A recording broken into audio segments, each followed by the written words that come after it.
Assalamualaikum warahmatullahi wabarakatuh. Halo semua, kembali lagi dengan saya Suhaila Fitriadin di channel ini.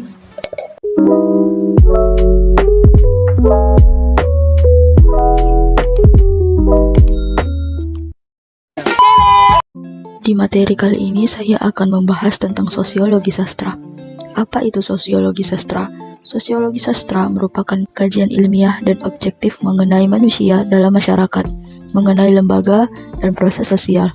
Sosiologi mengkaji struktur sosial dan proses sosial, termasuk di dalamnya perubahan-perubahan sosial yang mempelajari lembaga sosial, agama, ekonomi, politik, dan sebagainya secara bersamaan dan membentuk struktur sosial guna memperoleh gambaran tentang cara-cara manusia menyesuaikan diri dengan lingkungannya, mekanisme kemasyarakatan, dan kebudayaan. Sastra sebagaimana sosiologi berurusan dengan manusia karena keberadaannya dalam masyarakat untuk dinikmati dan dimanfaatkan oleh masyarakat itu sendiri. Sastra sebagai lembaga sosial yang menggunakan bahasa sebagai mediumnya karena bahasa merupakan wujud dari ungkapan sosial yang menampilkan gambaran kehidupan. Dalam hubungannya dengan fungsi sosial sastra, Ian Watt dalam Damono 1979 membedakan adanya 3 pandangan yang berhubungan dengan fungsi sosial sastra, yaitu yang pertama ada pandangan kaum romantik yang menganggap sastra sama derajatnya dengan karya pendeta atau nabi, sehingga sastra harus berfungsi sebagai pembahasan dan perombak. Kedua, pandangan seni untuk seni yang melihat sastra sebagai penghibur belaka. Dan yang ketiga, bersifat kompromis. Di satu sisi, sastra harus mengajarkan sesuatu dengan cara menghibur.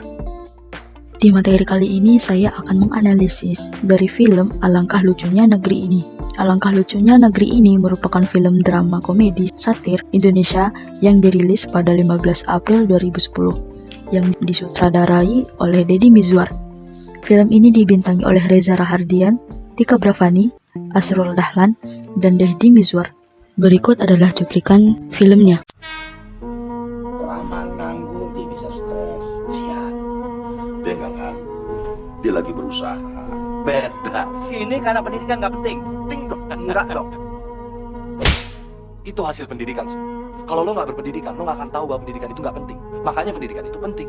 Kalau mau cepat kaya, lu piara cicak, buaya, sama gurita. Ini mau, diam di situ lo. Tanya sama dia, mau ngapain kemari? Hasil copet setelah dipotong 10%, uang tersebut akan saya kelola. Dan nantinya sebagian dari uang itu akan kita coba untuk membuat suatu usaha yang baru. Kita lihat siapa di antara kalian yang punya bakat bisnis. Tapi kalau kalian nggak ada yang percaya sama saya, ya udah kerjasamanya bubar. Karena kerjasama kita ini modalnya adalah kepercayaan. Mereka ini siapa, Bang? Pencopet. Orang yang berpendidikan yang nyopet itu tidak disebut pencopet, tapi koruptor. Ya, Bang, kita main jadi koruptor. Hidup koruptor! Bapak nggak mau makan dan minum dari barang yang dibeli dengan uang haram. Segala perbuatan Pipit menjadi tanggung jawab Pipit sendiri. Kalau Pipit dosa, Abah nggak ikut dosa, Bah.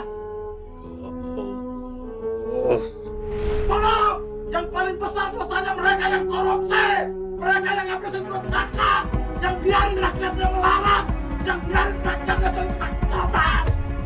Kalau koruptor korupsi, duitnya banyak tetap. Kenapa? Karena mereka sekolah. Lu kan nggak sekolah, lu cuma copet, lu gak punya harapan.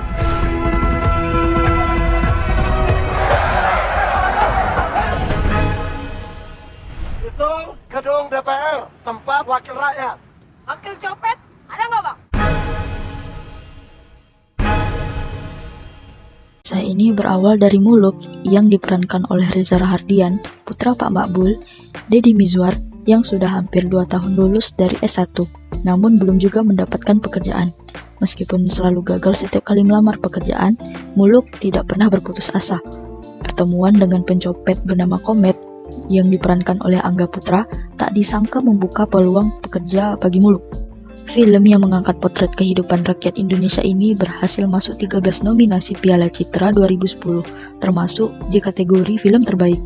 Film ini sangat jelas banyak mengandung kritikan sosial yang mengarah pada isu-isu nasional yang berkaitan dengan keprihatinan dan realitas bangsa Indonesia, mulai dari kemiskinan, pengangguran, anak jalanan, pendidikan, korupsi yang dikemas dalam sebuah film komedi satir ini yang tentunya selain memberikan hiburan juga banyak mengandung unsur edukasi dan informasi yang sangat informatif. Film ini mengajak kita berpikir bahwa sebenarnya negara kita ini benar-benar tidak lucu dan tidak layak untuk ditertawakan. Budaya-budaya yang seharusnya tidak ada di negara ini, realitasnya malah semakin merajalela dan tidak terkondisikan. Penjelasan mengenai pentingnya kita memiliki agama juga ditunjukkan dari beberapa adegan yang diperlihatkan, karena memang agama menjadi sangat penting. Sebab itu adalah sebagai pedoman untuk kita melangkah dan bertindak sesuai dengan aturan. Dari penjelasan-penjelasan yang sebelumnya dapat diketahui bahwa film Alangkah Lucunya Negeri ini menyuguhkan tontonan yang semata-mata bukan hanya sekedar hiburan saja, tetapi terdapat nilai-nilai yang lebih dalam setiap adegan yang ditunjukkan. Film yang mengandung unsur edukasi ini sekaligus hiburan ini sangat layak ditonton, sebab di dalamnya sangat begitu kental dengan realitas kehidupan masyarakat Indonesia yang sangat memprihatinkan. Dari film ini, seseorang dapat berpikir dan mencari solusi terkait bagaimana menyelesaikan permasalahan bangsa yang justru terus merajalela dan tidak ada habisnya. Film ini pula banyak menyampaikan pesan moral yang isinya harapan dan cita-cita ke depan untuk pendidikan dan karakter bangsa Indonesia agar kedepannya menjadi lebih baik.